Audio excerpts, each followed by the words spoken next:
Hello दोस्तों, कैसे हो आप सब। इस वीडियो में हम बात करेंगे परीक्षा धाम पब्लिकेशन की मध्य प्रदेश पटवारी परीक्षा हेतु पंचायती राज एवं ग्रामीण अर्थव्यवस्था से संबंधित पुस्तक की, जिससे इस वीडियो में हम देखेंगे मध्य प्रदेश के वन संसाधनों को। तो चलिए शुरुआत करते हैं वनों के वर्गीकरण से। दोस्तों, मध्य प्रदेश के वनों को हम 4 भागों में बांटकर देख सकते हैं। जलवायु के आधार पर वनों के प्रकार, प्रशासन के आधार पर वर्गीकरण, प्रजातियों के आधार पर वर्गीकरण एवं प्रादेशिक आधार पर वर्गीकरण। तो दोस्तों, जब हम वनों का वर्गीकरण जलवायु के आधार पर करते हैं तो वनों को हम 3 भागों में बांटकर देखते हैं। उष्णकटिबंधीय पर्णपाती वन, उष्णकटिबंधीय अर्धपर्णपाती वन एवं उष्णकटिबंधीय शुष्क पर्णपाती वन। अब हम बात करते हैं मध्य प्रदेश में वनों के प्रशासनिक या प्रशासन के आधार पर वर्गीकरण की। तो दोस्तों, प्रशासन के आधार पर मध्य प्रदेश में वनों को हम 3 भागों में वर्गीकृत करते हैं। आरक्षित वन, संरक्षित वन एवं अवर्गीकृत वन। इसी प्रकार से हम देखेंगे प्रजाति के आधार पर मध्य प्रदेश में वनों का वर्गीकरण, तो उसमें सागौन, साल, बांस एवं कुछ अन्य वन शामिल होते हैं।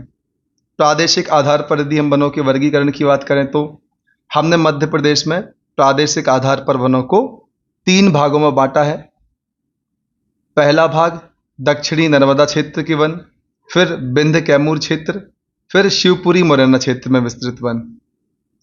अब हम चर्चा करते हैं जलवायु के आधार पर मध्य प्रदेश में वनों की। तो दोस्तों, जलवायु के आधार पर हमने मध्य प्रदेश में वनों को 3 भागों में बांटा है। उष्णकटिबंधीय शुष्क या कटीले वन, उष्णकटिबंधीय पर्णपाती वन एवं उष्णकटिबंधीय अर्धपर्णपाती वन।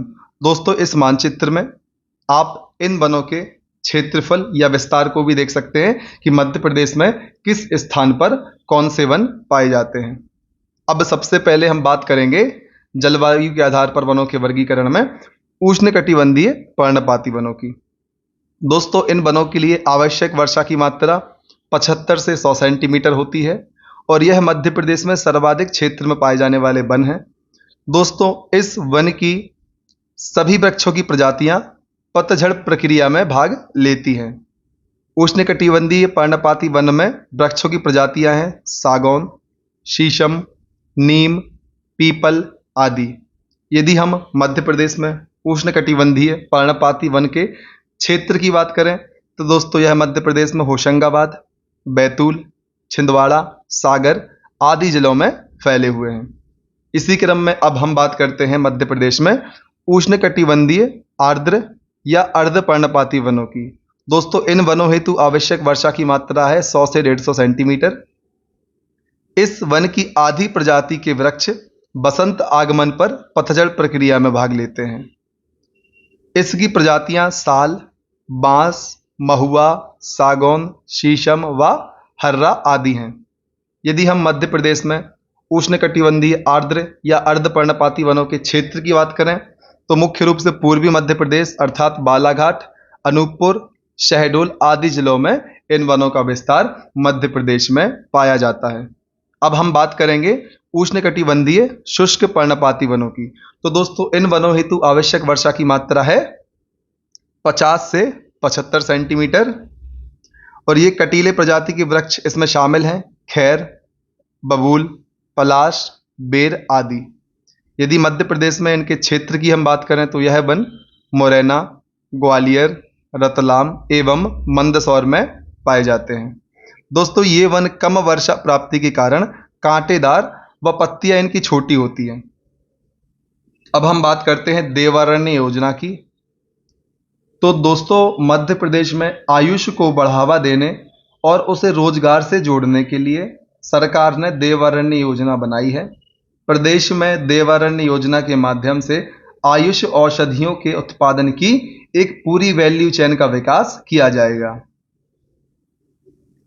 दोस्तों, अब हम बात करते हैं प्रशासन के आधार पर वनों के वर्गीकरण की। प्रशासन के आधार पर वनों को हमने 3 भागों में बांटा है। आरक्षित वन, संरक्षित वन एवं अवर्गीकृत वन। एवं एक तरफ तुलना के बिंदु दिए गए हैं।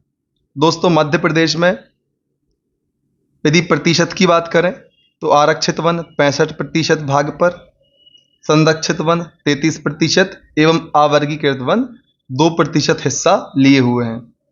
प्रशासन के नियंत्रण की बात करें तो दोस्तों आरक्षित वन पर प्रशासन का पूर्ण नियंत्रण होता है, संरक्षित वन पर सामान्य नियंत्रण एवं अवर्गीकृत वन पर सरकार या प्रशासन का कोई भी नियंत्रण नहीं होता। वन कटाव की यदि हम बात करें तो आरक्षित वनों का कटाव पूर्णतः प्रतिबंधित है, संरक्षित वन को सामान्यतः प्रतिबंधित में रखा हुआ है एवं अवर्गीकृत वनों के कटाव पर कोई प्रतिबंध नहीं लगाया गया। दंड के प्रावधान की यदि हम बात करें तो दोस्तों आरक्षित वन के संबंध में अत्यधिक कठोर प्रावधान किए गए हैं, संरक्षित वनों के संबंध में सामान्य दंड की व्यवस्था की गई है एवं अवर्गीकृत वनों के संबंध में किसी भी दंड के प्रावधान की बात नहीं की गई है। अब हम बात करते हैं सर्वाधिक वन की। तो दोस्तों आरक्षित वन सर्वाधिक खंडवा वन वृत्त में पाए जाते हैं, संरक्षित वन सर्वाधिक छतरपुर वन वृत्त में पाए जाते हैं। इसी प्रकार यदि हम न्यूनतम वन की बात करें तो आरक्षित वन सबसे कम छतरपुर वन वृत्त में पाए जाते हैं एवं संरक्षित वन सबसे कम खंडवा वन वृत्त में पाए जाते हैं। अब हम बात करते हैं प्रजातियों के आधार पर वनों के वर्गीकरण की, जिसमें हम 3 भागों में वनों को बांट के देखेंगे, सागौन वन, साल वन, मिश्रित वन। दोस्तों यहाँ बांस भी हम ले सकते हैं एवं अन्य नाम से भी एक सेक्शन बना सकते हैं। तो चलिए शुरुआत करते हैं प्रजाति के आधार पर वनों के वर्गीकरण की।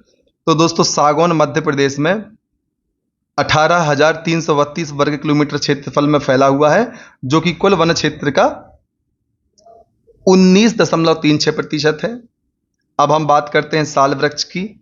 यह 3,932 वर्ग किलोमीटर में फैला हुआ है और यह 4.15% को कवर करता है। इसके बाद हम बात करेंगे मिश्रित व अन्य वनों की, जो कि 55,436 वर्ग किलोमीटर में विस्तृत है और यह कुल वनों का 58.49% कवर करते हैं।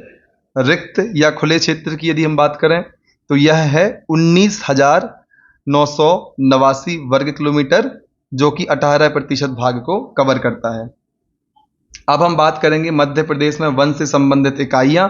तो दोस्तों मध्य प्रदेश में कुल वन वृत्त की संख्या 16 है, वन मंडल 63 है, वन उपमंडल 135 है, वन परिक्षेत्र 473 है, उपवन परिक्षेत्र 1871 है एवं वन परिसर 8,286 है। अब हम एक एक करके प्रजाति के आधार पर वनों की अलग अलग प्रजाति के बारे में विस्तार से चर्चा करते हैं। तो चलिए शुरुआत करते हैं सागौन वन से।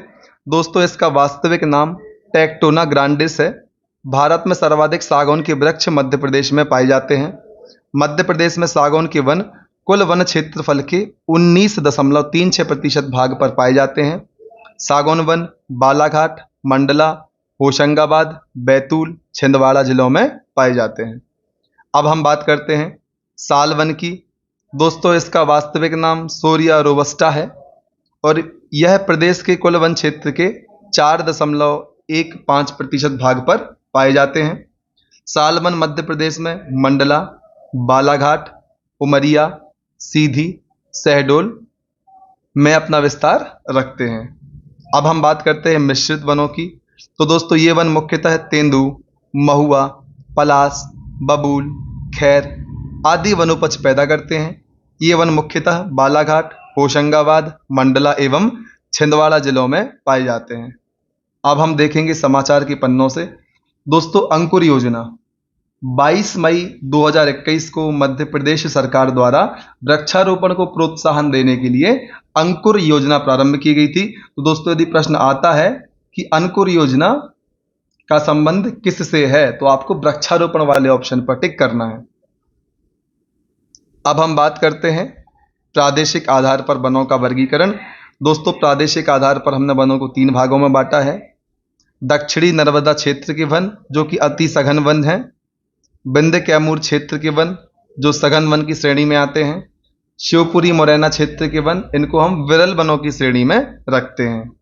अब हम बात करते हैं दक्षिणी नर्मदा क्षेत्र के वनों में वृक्षों की प्रजातियों की, जिसमें साल, बांस, महुआ, एवं सागौन आते हैं एवं इनका क्षेत्र है बालाघाट, होशंगाबाद, मंडला, सिवनी एवं मंदसौर। इसी प्रकार से अब हम देखेंगे विंध्य कैमूर क्षेत्र के सघन वनों को। दोस्तों इनमें शीशम, तेंदुपत्ता, पीपल आदि वृक्ष आते हैं और यह वन मध्य प्रदेश के सागर, दमोह, कटनी, सतना आदि जिलों में फैले हुए हैं। अब हम बात करेंगे शिवपुरी मुरैना क्षेत्र के विरल वनों की, जिसकी प्रजातियों में बबूल, पलाश, बेर एवं खैर शामिल हैं और यह मुरैना, ग्वालियर एवं रतलाम क्षेत्र में पाए जाते हैं। दोस्तों सघनता के आधार पर भी हम वनों को 3 भागों में बांट सकते हैं: अल्प सघन वन, मध्यम सघन वन एवं सघन वन क्षेत्र। दोस्तों अल्प सघन वन का क्षेत्र आप देख सकते हैं मध्य प्रदेश का ये हाईलाइटेड भाग, जिसको मैंने रेखांकित किया हुआ है। यहाँ पर बबूल, खैर, पलाश एवं नीम के वृक्ष पाए जाते हैं। मध्यम सघन क्षेत्र में दोस्तों तेंदुपत्ता, खैर, आम आदि वृक्ष पाए जाते हैं एवं सघन वन क्षेत्र में सागौन, बांस, साल, साज, हर्रा, महुआ आदि वृक्ष पाए जाते हैं। अब हम चर्चा करेंगे प्रमुख वन उत्पादों की। तो शुरुआत करते हैं सागौन या टीक से। दोस्तों मध्य प्रदेश में सर्वाधिक क्षेत्र में पाए जाने वाले वृक्ष 19.36% लगभग 20% में पाए जाते हैं।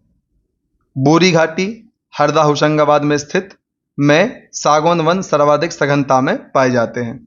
अब हम बात करते हैं साल वृक्ष की। मध्य प्रदेश के दूसरे सर्वाधिक पाए जाने वाले वृक्ष हैं।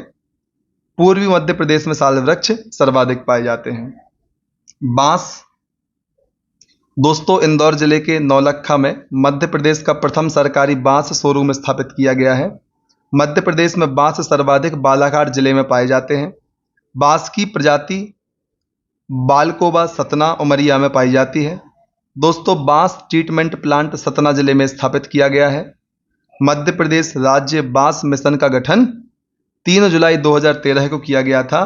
15 जुलाई 2013 को मध्य प्रदेश बांस शिल्प विकास बोर्ड का गठन किया गया है। अब हम चर्चा करते हैं तेंदुपत्ता की। दोस्तों भारत में तेंदुपत्ता उत्पादन में मध्य प्रदेश का पहला स्थान है। तेंदुपत्ता का उपयोग बीड़ी उद्योग में किया जाता है।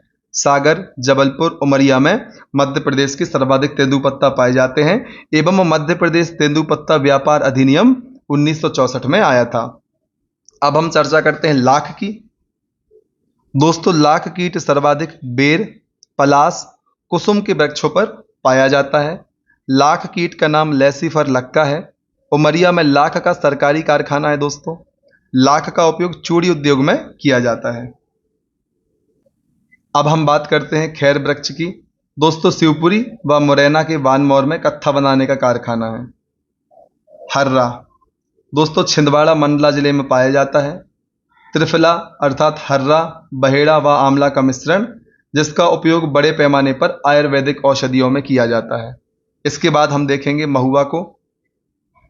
दोस्तों इसका वास्तविक नाम मधुका लोंगीफालिया है। यह मध्य प्रदेश के बालाघाट, छिंदवाड़ा, होशंगाबाद जिलों में पाया जाता है। इसका उपयोग कच्ची शराब, जिसको हम गपई भी कहते हैं, व औषधि बनाने में किया जाता है। हाल ही में मध्य प्रदेश सरकार ने महुआ से बनी शराब को हेरिटेज शराब का दर्जा दिया है। अब हम देखेंगे गोंद के बारे में। दोस्तों बबूल, आचार, कुसुम आदि के वृक्षों से प्राप्त की जाती है। इसका क्षेत्र है छिंदवाड़ा, बालाघाट, झाबुआ एवं शिवपुरी आदि। अब हम बात करेंगे भिलाला या भिलमा की। दोस्तों भिलाला का उपयोग स्याही, इंक बनाने में किया जाता है। भिलाला से स्याही बनाने का कारखाना छिंदवाड़ा में स्थित है। रेशम, दोस्तों मध्य प्रदेश में मलबेरी रेशम मंडला में, तसर बैतूल में एवं इरी रेशम शिवपुरी में पाई जाने वाली रेशम की प्रमुख प्रजातियां हैं। अब हम बात करते हैं राज्य के प्रमुख वन संस्थान व केंद्रों की। तो दोस्तों भारतीय वन प्रबंधन संस्थान 1982 भोपाल में स्थित है। संजीवनी संस्थान भोपाल में है। वन विकास निगम 1975 भोपाल में है। मध्य प्रदेश इको पर्यटन विकास बोर्ड 2005 में स्थापित भी भोपाल में है। भारतीय वन अनुसंधान संस्थान 1963 में स्थापित जबलपुर में है। उष्णकटिबंधीय वन संस्थान 1988 में स्थापित भी जबलपुर में ही है। जड़ी बूटी बैंक पचमढ़ी में है। जैव विविधता प्रशिक्षण केंद्र ताला उमरिया में स्थापित किया गया है। अब हम चर्चा करते हैं मध्य प्रदेश की वन संबंधी योजनाएं एवं पुरस्कारों की। तो दोस्तों पहली वन नीति 1952 व नई वन नीति 2005 में प्रारंभ की गई। पंच वन योजना 1976-77 में शुरू की गई। इस योजना के तहत प्रत्येक जिले में 33% वृक्षारोपण का लक्ष्य रखा गया था। अब हम बात करते हैं एकलव्य शिक्षा विकास योजना की। दोस्तों तेंदुपत्ता संग्रहणकर्ता के बच्चों की शिक्षा से संबंधित थी एकलव्य शिक्षा विकास योजना। इसी क्रम में हम देखेंगे चरण पादुका योजना, जो कि 2018 में शुरू की गई थी। इसका संबंध था तेंदुपत्ता संग्रहणकर्ता से। अब हम देखेंगे बसामन मामा वन संरक्षण पुरस्कार को। दोस्तों वृक्षारोपण को प्रोत्साहित करने के लिए बसामन मामा वन संरक्षण पुरस्कार को शुरू किया गया था। वन प्रहरी पुरस्कार, दोस्तों अग्निरोधक कार्य करने के लिए वन प्रहरी पुरस्कार दिया जाता है। अमृता देवी बिश्नोई पुरस्कार, वन व वन्य जीव संरक्षण के लिए अमृता देवी बिश्नोई पुरस्कार दिया जाता है। अब हम चर्चा करते हैं वन रिपोर्ट 2021 की मध्य प्रदेश के संदर्भ में। दोस्तों मध्य प्रदेश का 77,493 वर्ग किलोमीटर क्षेत्र वन आच्छादित है, जबकि 2019 में कुल वन क्षेत्र का 77,482 वर्ग किलोमीटर क्षेत्र वन आच्छादित था। मतलब 19 की तुलना में 21 की रिपोर्ट में मध्य प्रदेश के वन क्षेत्रफल में वृद्धि दर्ज की गई है। अब हम बात करते हैं पिछली रिपोर्ट की तुलना में 10.11 वर्ग किलोमीटर क्षेत्र की मध्य प्रदेश में वृद्धि हुई है। यह खुशी की बात है। वन क्षेत्र में सर्वाधिक वृद्धि करने वाला जिला भिंड है एवं सर्वाधिक कमी करने वाला जिला बड़वानी है। अब हम बात करते हैं मध्य प्रदेश में सर्वाधिक वन क्षेत्र वाले जिले। तो दोस्तों मध्य प्रदेश में सर्वाधिक क्षेत्रफल में वन बालाघाट में पाए जाते हैं, जहां पर 4923 वर्ग किलोमीटर में वनों का विस्तार है। फिर छिंदवाड़ा, फिर बैतूल एवं अंत में चौथे स्थान पर श्योपुर का नंबर आता है। अब हम बात करेंगे मध्य प्रदेश में न्यूनतम वन क्षेत्र वाले जिलों की। तो मध्य प्रदेश में सबसे कम वन क्षेत्रफल उज्जैन में है, जो कि 37 वर्ग किलोमीटर है। फिर शाजापुर, फिर रतलाम एवं चौथे स्थान पर राजगढ़ आता है। अब हम चर्चा करते हैं मध्य प्रदेश में सर्वाधिक वन प्रतिशत वाले जिलों की। तो दोस्तों सबसे ज़्यादा प्रतिशत में वन बालाघाट में है 53%, फिर श्योपुर, फिर उमरिया एवं फिर मंडला का स्थान आता है। यदि हम बात करें मध्य प्रदेश में न्यूनतम वन प्रतिशत वाले जिलों की, तो सबसे कम प्रतिशत में वन उज्जैन में है 0.60%, फिर शाजापुर, फिर रतलाम एवं फिर राजगढ़ का स्थान आता है। दोस्तों मध्य प्रदेश में कुल वन वृत्त 16 हैं। मध्य प्रदेश का सबसे बड़ा वन वृत्त खंडवा एवं सबसे छोटा वन वृत्त होशंगाबाद वन वृत्त है। दोस्तों यहाँ पर आपके मोटिवेशन के लिए कुछ बातें लिखी हुई हैं, आप इसको पढ़ सकते हैं। तो इस वीडियो में इतना ही। यदि आपको हमारे द्वारा बनाए जाने वाले वीडियोस आपके एग्जाम की तैयारी में दोस्तों किसी भी प्रकार की सहायता करते हैं, तो कृपया हमारे वीडियोस को लाइक करें, अपने ऐसे मित्रों तक शेयर करें जिनको हमारे वीडियोस से उनके एग्जाम की तैयारी में सहायता मिल सकती है या उनकी तैयारी को मजबूती प्राप्त हो सकती है। तो कृपया कर ऐसे लोगों तक शेयर करें। हमारे चैनल को आपने सब्सक्राइब कर ही लिया होगा, बेल आइकॉन भी प्रेस कर लें साथ में, जिससे कि आने वाले समय में जितने भी वीडियोस हम अपने चैनल पर अपलोड करते हैं उनके नोटिफिकेशन आपको तुरंत प्राप्त हो जाएं। दोस्तों आप डिस्क्रिप्शन बॉक्स में जाके हमारे टेलीग्राम एवं इंस्टाग्राम चैनल की लिंक प्राप्त कर सकते हैं एवं इनसे जुड़कर आप हमारी इन सुविधाओं का लाभ भी ले सकते हैं। तो दोस्तों इसी तरीके से लगातार मेहनत करते रहिए, जुड़े रहिए हमारे साथ। तब तक मत रुकिए जब तक कि आप अपना लक्ष्य हासिल नहीं कर लेते। धन्यवाद।